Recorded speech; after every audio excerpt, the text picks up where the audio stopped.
It's Monday, June 26, 2023, and I'm Dave Soap. 3 things to know today. Small tech companies leverage remote work as a competitive advantage, new data confirms.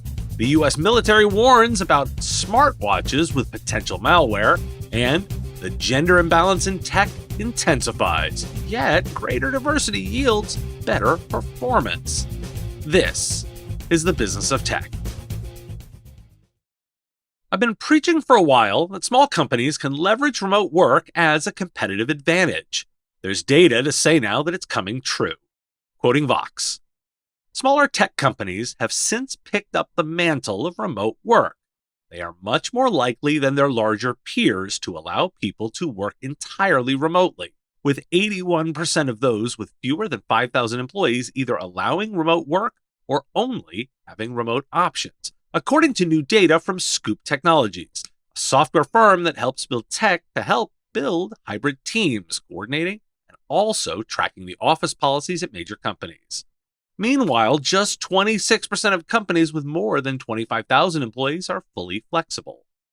Tech has more variation in fully remote policy by company size than in any other industry. This suggests that remote work is entirely possible in the tech industry. Still, different-sized companies have settled on different policies based on how they think it benefits them or not. And their reasons for doing so might depend in part on how they want to portray themselves to the outside world. And if you wonder why, the article highlights that it's all about hiring talent. Why do we care? I was listening to a discussion on remote work over the weekend, and the focus remained on how workers needed to continue to adapt. I was left with the question, why don't managers? Why isn't the focus on improving business operations to embrace what is possible? Why? It's hard, and smaller companies can be more nimble to take advantage of that, and it's playing out. Smaller companies will have the most variation. Here's the wrinkle. Tech companies have the most variation, meaning there remains an opportunity to help other industries be more effective with the technology as a service. So, continuing to do it for your organization while helping your customers. Okay, a new security one. Army Times is warning that smartwatches capable of automatically connecting to cell phones and Wi-Fi, then gaining access to user data, are being shipped to members of the U.S. military seemingly at random. In an announcement last week, the Department of the Army Criminal Investigation Division, or CID, warned that the watches may contain malware, potentially granting whoever sent the peripherals, quote, access to saved data to include banking information, contacts, and account information such as usernames and passwords. A more innocuous tactic may also be to blame, so-called brushing, used in e-commerce to boost the seller's ratings through fake orders and reviews. Why do we care? Apparently, we must tell people not to accept strange electronics that mysteriously appear on their doorsteps. Who knew? That's lesson 1. And the second is the simple fact that leveraging people is often the easiest way to make a change, be it through potential hackers or boosting sellers' ratings. At the end of the week, I'll announce the results of our Q2 IT Diversity Report.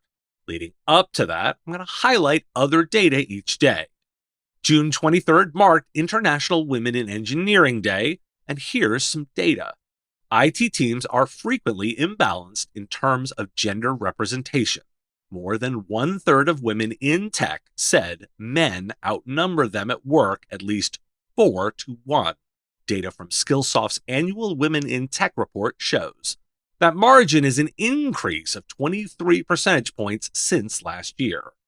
And related to my earlier story about remote work, the new American Time Use Survey released last week shows that broadly, in 2022, 34% of workers over age 15 reported working at home versus 69% in the workplace, dipping slightly from the previous year. It's more than 100%, as some said both on the same day. Employees spent an average of 5.4 hours per day working at home. On days they worked, employed women were more likely than employed men to do some or all of their work at home, 41% of women compared with 28% of men. Pre-pandemic, 26.2% of women worked from home in 2019, which increased to 49.3% in 2020 and dipped to 41% last year. I won't ignore the education difference. The at-home work percentage is very low for those with only a high school diploma. Why do we care? And each day, you get data on why you care. Companies with greater gender diversity perform 15 to 20% better than companies with little or no gender diversity. I rather like outperforming. In a landscape of difficult hiring, expand your pool of applicants by actively ensuring you are welcoming as it relates to gender. Remember, it's an active process that does not happen accidentally. Do you like getting paid? Then make it easy for your customers with Gazinta Payments. Do you teach your customers not to click on links from strange domain names like mymsp.monkeypayments.com or slowbooks.com? Gazinta Payments uses your branding and domain name. No redirects, no confusion. Gazinta Mobius is trusted by over 1,000 MSPs to sync financial data. Their new product, Gazinta Payments, is built with the same care and empathy to make the payment process easy for your customers.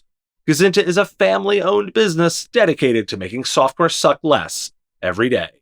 Go to gozynta.com/payments to learn more or get started.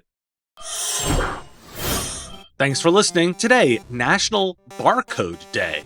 So let's be thankful we've got a system to identify products. I will talk to you again tomorrow.